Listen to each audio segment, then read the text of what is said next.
आपको सफलता दिलाने वाली प्लेटफॉर्म सफलता का अड्डा पर आपका स्वागत है। आज है 7 सितंबर 2022। आइए देखते हैं आज की करंट अफेयर्स का हमारा पहला क्वेश्चन क्या है। तो आज का हमारा पहला क्वेश्चन है,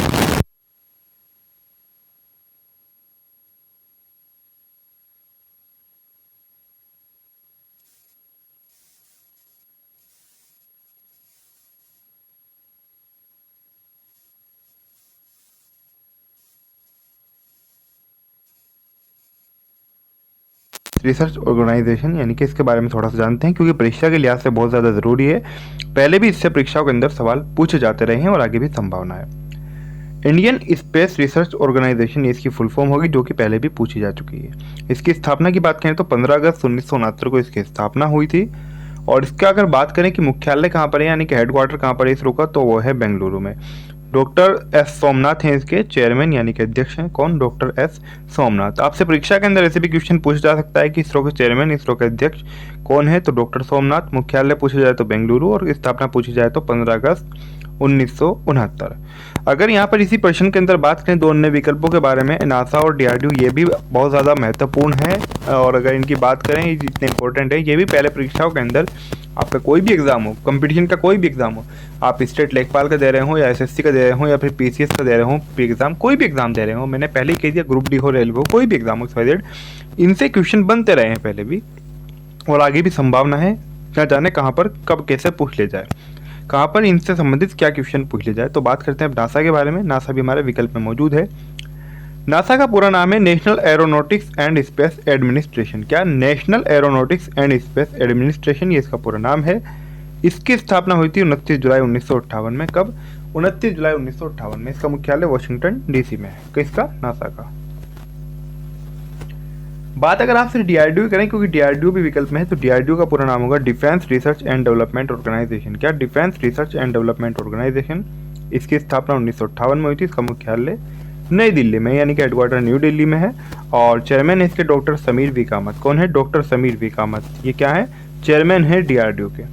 आगे बढ़ते हैं, देखते हैं हमारा अगला क्वेश्चन क्या है। तो अगला क्वेश्चन है हमारा, 36वें राष्ट्रीय खेलों का शुभंकर एवं गान किसने लॉन्च किया है? जो जो अभी 36 जो नेशनल जो गेम्स होने जा रहे हैं, 36वें राष्ट्रीय खेल, उनका शुभंकर और गान हाल ही में लॉन्च किया है गृह मंत्री अमित शाह ने। किसने लॉन्च किया है? अमित शाह ने। अमित शाह कौन है? गृह मंत्री। और इसे अहमदाबाद में लॉन्च किया है इन्होंने। कहाँ पर लॉन्च किया है? अहमदाबाद में अमित शाह के द्वारा लॉन्च किया गया है 36वें राष्ट्रीय खेलों का शुभंकर एवं गान। अब शुभंकर को नाम क्या दिया गया है? तो शुभंकर को स्वज नाम दिया गया है। इसका गुजराती में अर्थ होता है शावक। क्या? जो शुभंकर है उसको क्या नाम दिया गया है? स्वज। और इसका अर्थ क्या होता है गुजराती में? शावक। ये खेल कहाँ पर हो रहे हैं? गुजरात के अंदर अहमदाबाद में इसका क्या हुआ है? अहमदाबाद में लॉन्च किया गया है। राष्ट्रीय खेल जो है इस बार की, उसकी थीम की अगर बात करें तो इस बार की जो थीम है वो है एक भारत श्रेष्ठ भारत। क्या? एक भारत श्रेष्ठ भारत। अच्छा, जो गान है इसका, उसको स्वरबद्ध किसने किया है? तो वो क्या है? सुखविंदर सिंह ने। किसने? सुखविंदर सिंह के द्वारा इसके गान को स्वरबद्ध किया गया है। आगे बढ़ते हैं, देखते हैं हमारा अगला क्वेश्चन क्या है। अगला क्वेश्चन है हमारा, डीवाई चंद्रचूड़ को नालसा के कार्यकारी अध्यक्ष के रूप में नामित किया गया है। क्या? जो डीवाई चंद्रचूड़ हैं उनको नालसा के कार्यकारी अध्यक्ष के रूप में नामित किया गया है। ये किस न्यायालय के? न्यायाधीश हैं। तो ये माननीय सुप्रीम कोर्ट के क्या है? न्यायाधीश हैं डीवाई चंद्रचूड़। इनको नालसा के कार्यकारी अध्यक्ष के रूप में नामित किया गया है। अब ये क्या है नालसा, इसके बारे में जानते हैं। इसका पूरा नाम होगा नेशनल लीगल सर्विस अथॉरिटी। क्या? नेशनल लीगल सर्विस अथॉरिटी, ये इसका पूरा नाम है। ये बात आपको याद रखनी है। अब अगर बात करें इसको हिंदी में क्या कहेंगे, तो कानूनी सेवा प्राधिकरण। इसकी स्थापना 9 नवंबर 1995 को हुई थी और इसका जो मुख्यालय है वो नई दिल्ली में है। आगे बढ़ते हैं, देखते हैं हमारा अगला क्वेश्चन क्या है। तो अगला क्वेश्चन है हमारा, भारत का पहला नाइट स्काई अभ्यारण्य कहाँ स्थापित किया जाएगा? तो भारत का पहला नाइट स्काई अभ्यारण्य इसे स्थापित किया जाएगा लद्दाख में। कहाँ पर? लद्दाख में स्थापित किया जाएगा। अच्छा, इसको जो स्थापित करेगा वो कौन करेगा? वो करेगा Indian institute of astrophysics, IIA, यानी कि कौन? Indian institute of astrophysics. ये कहाँ पर है इसका हेडक्वार्टर? ये बेंगलुरु में स्थित है और ये इसको स्थापित करेगा। इसकी स्थापना की बात करें IIA की, तो वो 1971 में हुई थी और इसका मुख्यालय यानी कि हेडक्वार्टर बेंगलुरु में है। ये भारत का इस तरह का पहला डार्क स्काई रिजर्व होगा। ये बात भी आपको याद रखनी है, भारत का इस तरह का पहला होगा। अगर बात करें लद्दाख की तो इसकी कैपिटल दो हैं, लेह एवं कारगिल, दो ही डिस्ट्रिक्ट हैं यहाँ पर, यही लेह और कारगिल। तो लेह और कारगिल ये दो राजधानियाँ हैं लद्दाख की। लद्दाख के उपराज्यपाल की बात करें यानी कि एलजी की, क्योंकि लद्दाख केंद्र शासित प्रदेश है, तो राधा कृष्णा माथुर यहाँ के एलजी हैं यानी कि उपराज्यपाल हैं। इसी प्रश्न के अंदर हमें दो विकल्प और मिले हैं, उत्तर प्रदेश उत्तराखंड, ये भी परीक्षा के लिहाज से जरूरी है, इनके बारे में थोड़ा सा जानते हैं, जो परीक्षाओं के अंदर पूछे जाने की संभावना है या फिर पहले परीक्षाओं के अंदर पूछा जा चुका है। लखनऊ की बात कर लेते हैं, उत्तर प्रदेश की राजधानी है। ऐसे ही दो क्वेश्चन परीक्षाओं के अंदर अधिकांश पहले भी देखे गए हैं, जो पूछे गए हैं लगातार। एक क्वेश्चन पूछा जाता है कि लखनऊ कौन सी नदी के किनारे स्थित है, तो याद रखना है लखनऊ गोमती नदी के किनारे स्थित है। दूसरा भी क्वेश्चन पूछ लिया जाता है कि नवाबों का शहर किसे कहा जाता है, तो नवाबों का शहर, जो कि अब हमारी करंट अफेयर से प्रतिदिन जुड़े हुए होंगे, उनको तो ये सारी चीज़ें अब उनको तो लिखने की जरूरत नहीं, उनको तो ऐसे ही याद हो गई होंगी। तो नवाबों का शहर कहा जाता है लखनऊ को, और गोमती नदी के किनारे स्थित है लखनऊ। यूपी के सीएम की बात करें, वो हैं योगी आदित्यनाथ। यहाँ पर बीजेपी यानी कि भारतीय जनता पार्टी की सरकार है। राज्यपाल हैं यहाँ की आनंदीबेन पटेल। कौन? आनंदीबेन पटेल राज्यपाल हैं। उत्तर प्रदेश की बात करें तो 75 डिस्ट्रिक्ट हैं यहाँ पर और 80 लोकसभा सीटें हैं। कितनी? सर्वाधिक लोकसभा सीटों वाला राज्य है और सर्वाधिक राज्यसभा सीटें भी। 31 राज्यसभा सीटें हैं और 80 लोकसभा सीटें हैं उत्तर प्रदेश के अंदर। अब उत्तराखंड की आपसे बात कर लेता हूँ। उत्तराखंड राज्य की अगर बात करें तो उत्तराखंड जो है, यहाँ की दो राजधानियाँ हैं, देहरादून एवं गैरसैंण। 2000 में ये राज्य अस्तित्व में आया था, यानी कि उत्तर प्रदेश से काटकर इसको बनाया गया था, यूपी से विभाजित करके लगभग 13 जनपदों का नया उस समय राज्य बना था ये। और उस समय जो इसका नाम था वो था उत्तरांचल। क्या था? उत्तरांचल इसका नाम था। और ये जो नाम इसका चेंज हुआ है, ये हुआ है 2007 में, इसका नाम बदल के उत्तराखंड कर दिया गया। राजधानी भी जब ये यानी कि अस्तित्व में आया, नया राज्य बना, तो देहरादून ही थी इसकी, और अभी भी देहरादून ही है। लेकिन हाल ही में कुछ वर्ष पहले ही एक और नई राजधानी यहाँ पर गैरसैंण को भी बनाया गया है। अगर इस राज्य के हम बात करें कि यहाँ का जो हाई कोर्ट है वो कहाँ पर है, तो वह है नैनीताल में। नैनीताल का आपने नाम सुना होगा, तो नैनीताल में ही जो यानी कि जो नैनीताल हाई कोर्ट है वो किसका हाई कोर्ट है? तो नैनीताल हाई कोर्ट उत्तराखंड का हाई कोर्ट है, जैसे कि इलाहाबाद हाई कोर्ट यूपी का है। तो उत्तराखंड, राजधानी देहरादून और गैरसैंण, मुख्यमंत्री पुष्कर सिंह धामी। इस राज्य में भी बीजेपी यानी कि भारतीय जनता पार्टी की सरकार है। गवर्नर ऑफ उत्तराखंड गुरमीत सिंह यानी कि राज्यपाल हैं गुरमीत सिंह। कहाँ के? उत्तराखंड के। आगे बढ़ते हैं, देखते हैं हमारा अगला क्वेश्चन क्या है। तो अगला क्वेश्चन है हमारा, मलेशियाई शतरंज प्रतियोगिता में 6 वर्षीय अनिष्का, ये एक चीज नोट कीजिए आप, मात्र 6 वर्ष की बच्ची है, अनिष्का बयानी ने कौन सा पदक जीता है? तो अनिष्का बयानी ने जो पदक जीता है वो जीता है स्वर्ण पदक। कौन सा पदक जीता है? स्वर्ण पदक जीता है। किसमें? मलेशियाई शतरंज प्रतियोगिता में। अब स्वर्ण पदक जीता है, वो भी गोल्ड मेडल। अब मलेशिया की बात कर लेते हैं, क्योंकि मलेशिया के अंदर प्रतियोगिता हुई, तो कैपिटल कुआलालंपुर है यहाँ की। और यहाँ के जो प्राइम मिनिस्टर हैं, पीएम हैं, वो हैं इस्माइल साबरी याकूब। कौन? इस्माइल साबरी याकूब। मलेशियाई रिंगित यहाँ की क्या है? मलेशियाई रिंगित करेंसी है मलेशिया की। अगला क्वेश्चन है हमारा, राष्ट्रपति के द्वारा शिक्षक दिवस के अवसर पर कितने शिक्षकों को राष्ट्रीय पुरस्कार प्रदान किए गए? तो हाल ही में हमारी राष्ट्रपति जो है देश की द्रौपदी मुर्मू, उनके द्वारा 46 शिक्षकों को राष्ट्रीय पुरस्कार प्रदान किए गए हैं। ये बात आपको याद रखनी है। पुरस्कार के अंदर क्या था वो भी जान लेते हैं। प्रत्येक पुरस्कार में योग्यता प्रमाण पत्र, 50,000 का नकद पुरस्कार और एक रजत पदक शामिल है। क्या? 3 चीज हैं। योग्यता का जो प्रमाण पत्र है वो, 50,000 का नकद इनाम, नकद पुरस्कार और एक रजत पदक, ये तीनों चीजें शामिल हैं। तो कितने टीचर्स को मिले हैं? 46 टीचर्स को ये पुरस्कार प्रदान किए गए हैं।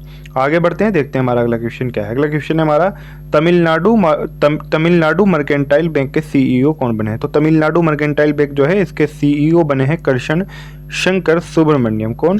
कृष्ण शंकर सुब्रमण्यम इसके सीईओ बने हैं। तमिलनाडु की, यहाँ पर तमिलनाडु का नाम आया है, तो तमिलनाडु के बारे में भी थोड़ा सा जान लेते हैं। कैपिटल ऑफ तमिलनाडु है चेन्नई।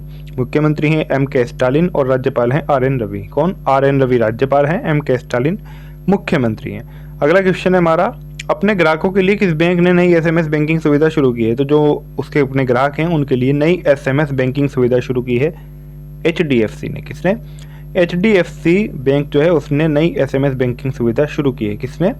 अपने जो ग्राहक हैं उनके लिए, अपने ग्राहकों के लिए नई एसएमएस बैंकिंग जो सुविधा है उसको शुरू किया है एचडीएफसी बैंक ने। एचडीएफसी आज तक आपने लिखा हुआ बैंकों के ऊपर देखा होगा, लेकिन आप में से बहुत सारे लोग नाम नहीं जानते होंगे, जो कि वो लोग नहीं जानते होंगे जो हमारे करंट अफेयर से नहीं जुड़े हुए हैं, जो आज पहली बार आए हैं। अन्यथा जब भी एचडीएफसी बैंक हो या फिर कोई भी बैंक हो, उसके बारे में वो सब बताया जाता है जो परीक्षा के लिहाज से ज़रूरी है और उसके अलावा भी जो आपकी नॉलेज में होना चाहिए। अगर बात करें एचडीएफसी की, तो एचडीएफसी का पूरा नाम है हाउसिंग डेवलपमेंट फाइनेंस कॉर्पोरेशन। क्या? Housing development finance corporation. इसकी स्थापना अगस्त 1993 में हुई थी एचडीएफसी की। इसका मुख्यालय मुंबई में है। आगे बढ़ते हैं, देखते हैं हमारा अगला क्वेश्चन क्या है। तो अगला क्वेश्चन है हमारा, पीएसयू बैंक दिसंबर 2022 तक बैंक रहित क्षेत्रों में कितनी शाखाएं खोलेंगे? तो कितनी नई शाखाएं खोलेंगे? तो PSU बैंक दिसंबर 2022 तक बैंक रहित क्षेत्रों में 300 नई शाखाएं खोलेंगे। कितनी? 300 नई शाखाएं खोलेंगे।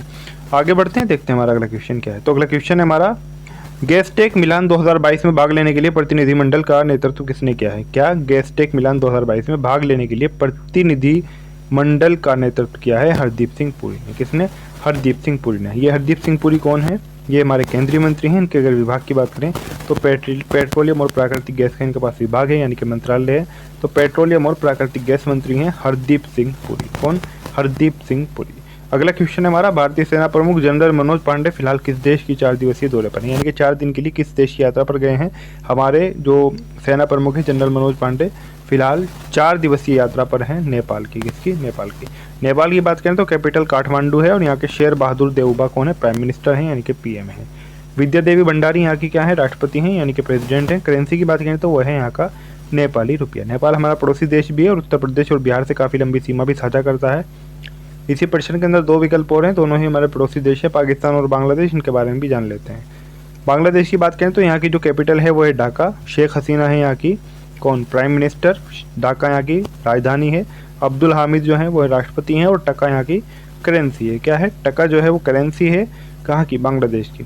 पाकिस्तान की बात करें तो इस्लामाबाद यहाँ की कैपिटल है और यहाँ के शहबाज शरीफ प्रधानमंत्री हैं। राष्ट्रपति हैं आरिफ अलवी। कौन है? आरिफ अलवी।